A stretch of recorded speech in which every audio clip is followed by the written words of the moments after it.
Bienvenidas y bienvenidos a este cuarto encuentro sobre la espiritualidad del laico. Este encuentro lo vamos a dedicar a pensar sobre una de las etapas del proceso de la creación de la espiritualidad dentro de la iglesia. La primera etapa es la etapa que llamamos apostólica y que está asignada fundamentalmente por el signo del martirio.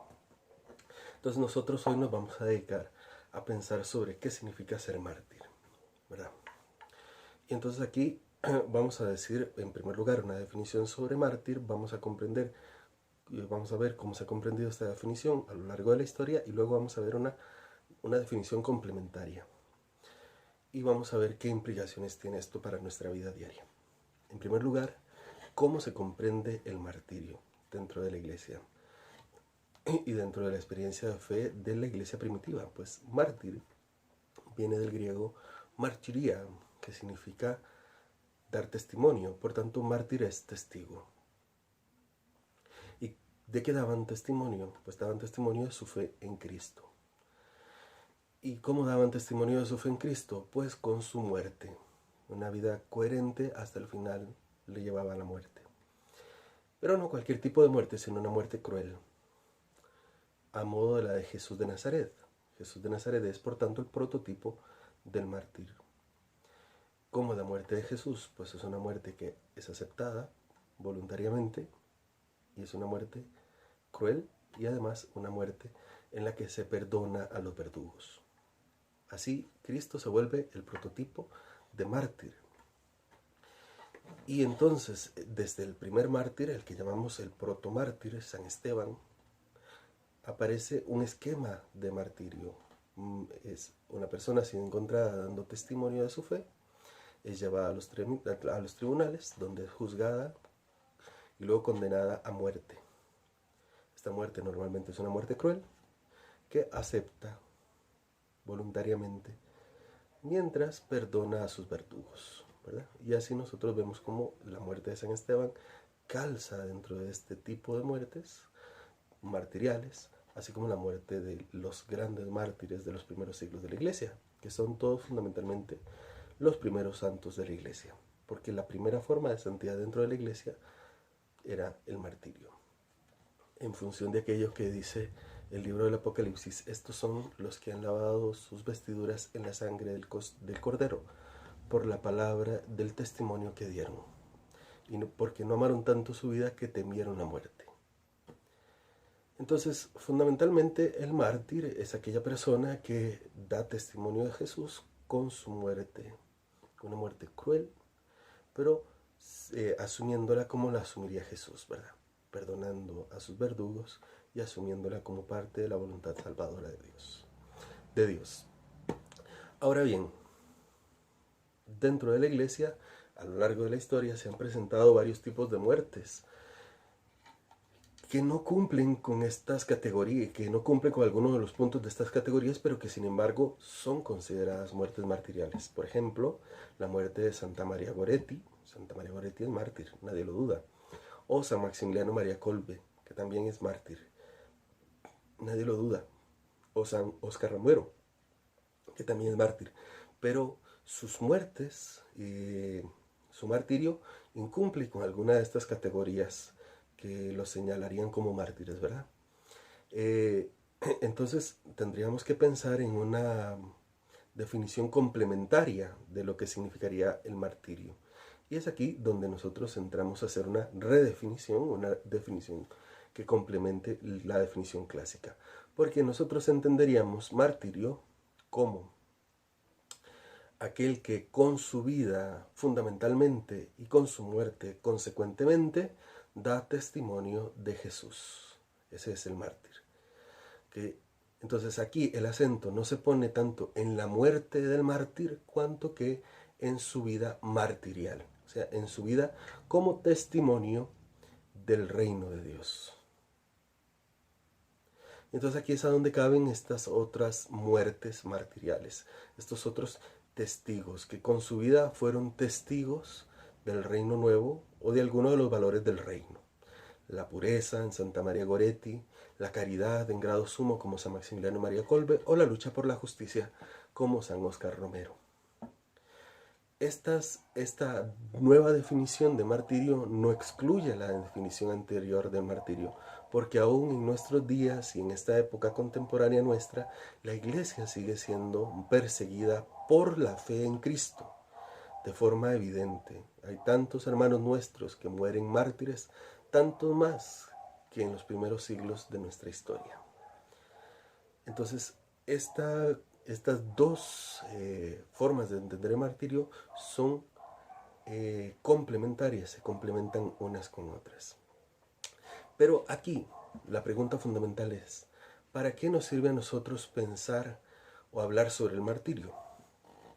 Pues para hacer que nuestra vida sea una vida martirial, porque es lo propio del seguidor de Jesús. El seguidor de Jesús debe asumir el martirio como una posibilidad real dentro de su vida. Es más, debe tender hacia el dar testimonio, porque eso es a lo que estamos llamados, a dar testimonio de Jesús. No por nada Jesús, cuando habla con sus discípulos en el capítulo 8 del Evangelio de San Marcos, poniendo las exigencias del discipulado, se vuelve y les dice: quien quiera venir en pos de mí, niéguese a sí mismo, tome su cruz cada día y sígame. El tomar la cruz de Jesús, o la cruz, que es otro término que nosotros en nuestra vida diaria utilizamos mucho sin entender muy bien de qué se trata, no es simplemente, que mi esposo, ¿cómo me hace la vida imposible? Es que es mi cruz. O mi hijo que sufre tal o cual enfermedad, esa es mi cruz. O hacer este otro trabajo, esa es mi cruz. No, esa no es la cruz. La cruz es todo sufrimiento, toda persecución, todo dolor que nos venga dado a partir del seguimiento a Jesús. O sea, porque seguimos a Jesús, nos viene dada la cruz. La cruz es connatural al seguimiento de Cristo. Y entonces, de aquí que el Papa León XIII afirmara que la quinta nota característica de la Iglesia tiene 4 notas características, que son una santa, católica y apostólica. Pues la quinta, dice el Papa León XIII, es que es una iglesia perseguida, una iglesia martirial. Porque esto lo constatamos en estos días, y esto es algo que tiene mucho valor en nuestra vida contemporánea. Actualmente, en esta sociedad, que es una sociedad plural, una sociedad en donde se respeta la diversidad en grado sumo, en donde todo el mundo puede pensar y querer lo que quiera, ser cristiano y decirse cristiano es prácticamente arrojarse para ser difamado, de arrojarse a la muerte social. ¿Cuántas veces los jóvenes en las universidades se ven excluidos o marginados o vilipendiados o maltratados porque dicen de sí mismos que son cristianos? ¿Cuántas veces en empresas, en las sociedades más católicas o más cristianas, decirse cristiano o afirmar ciertos valores que van con respecto al cristianismo significa la exclusión sistemática del grupo de compañeros y compañeras en donde se trabaja? Lo mismo sucede, por ejemplo, ya a nivel sociedad, cuando como cristianos defendemos ciertos valores que son fundamentales para el cristianismo, como el valor insustituible de la vida. Nosotros nos vemos como unos carcas cavernícolas, retrasados, etc. Y es porque la iglesia, más que nunca en nuestra época, es una iglesia perseguida, martirizada. Por eso es que nosotros tenemos que asumir esta categoría del martirio como una categoría connatural a ser cristiano, a ser creyente en el día de hoy, en nuestra realidad. Ya porque la iglesia sea sistemáticamente perseguida de forma cruel, como sucede en muchos estados, en donde ser cristiano significa la muerte, ya porque es una muerte metafórica, una exclusión social, un ser menospreciado, un ser no tomado en cuenta en medio de la sociedad tan plural en la que vivimos, en donde no hay espacio para quien cree en Cristo, para el cristiano, para Cristo mismo. Entonces, esta que es la etapa que hoy iniciamos, que es la etapa del martirio en la iglesia, nos tiene que llevar a pedir a Dios una gracia. Y la gracia que nosotros tenemos que pedirle a Dios es vivir nosotros con conciencia nuestra realidad martirial. Es decir, saber que optar por Jesús conscientemente nos debe llevar a dar testimonio de Él, aunque a veces no nos guste, aunque a veces esto signifique sufrimiento, dolor, exclusión, aunque a veces signifique que nuestros propios amigos nos vean mal, nos traten de ignorantes, incluso en nuestra propia familia, nos traten de ignorantes, porque hemos decidido seguir a Jesús.